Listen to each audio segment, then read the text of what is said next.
gabadhan waardiyaha ayaa gudaha soo galaysa waxaana bilaabaysaa in ay ku qayliso madaxa shirkadda waxaana ku leedahay kuma habboon kursiga inaad ka kacdaa. madaxa shirkadda ayaa kursiga ka kiciyso waxaana ku leedahay adiga maanta maxaa kaa qaldan, waa adiga sida qaldan aniga igula hadlayay. gabadhan waxay u sheegaysaa cidda ilaa hadlis inay taqaano ayna tahay madaxa shirkadda waxaana ku leedahay runta ayaan kuu sheegaa meeshan ka tag ayay ku leedahay. madaxa shirkadda ay soo boodiso maanta waxa adiga tuma ku hadlaysa ayay ku leedahay. gabadhan ay dhis waxaan ku hadlay ma jirto runta ayaan kuu sheegaa kursigan kuma habboon waa inaad ka kacdaa. waxay leedahay meeshan waa goobteeda shaqada marna lagama yaabo inaan ka tago. waxaad soo hadlay ninkan oo madaxa shirkadda gacanyaraha wey wuxuuna ku leeyahay adiga maxaa kaa qaldan, aniga halkan dhowr sano ayaan ka shaqaynay weligeena codkayga kor uma qaadan laakiin adiga maanta suxna ayaad duqeynaysaa maxaa kaa qaldan ayuu ku leeyahay. gabadhan ayaa dhis adiga dhexdeeda isu dhexgalan haddii kale arrimahaada ayaan ka hadlayaa. asigana waa iska aamusayaa. madaxa shirkadda ayaa gabadhan kusoo jeesanaysa waxay ku leedahay haddii ayba sidaas tahay hal daqiiq kuma ogolaan inaad ka shaqayso halkan waxay ku leedahay wejigayga ka leexo. gabadhan meesha ayay kasoo tegaysaa gacanyaraha madaxa shirkadda feelka ayuu meesha kasoo qaadaya. markuu banaanka usoo baxo wuxuu arkaya gabadhan oo taleefon ku hadlayso. wuxuu dareemaya gabadhan inay dhanka familiga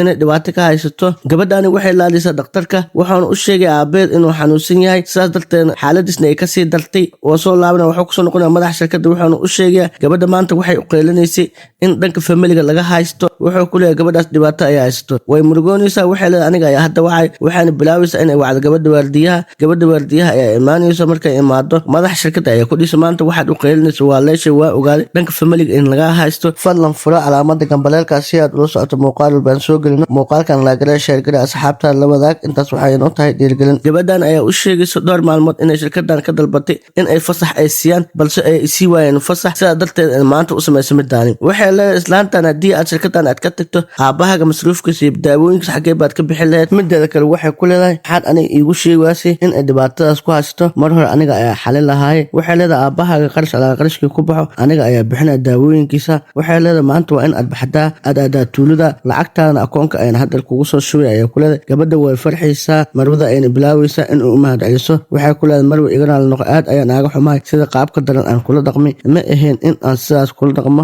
marwa igana la noqo ay leedahay qalad ayaan kaa galay. marwadu waxay leedahay dhimada taas gabadhan meesha ayay kasoo tegaysaa.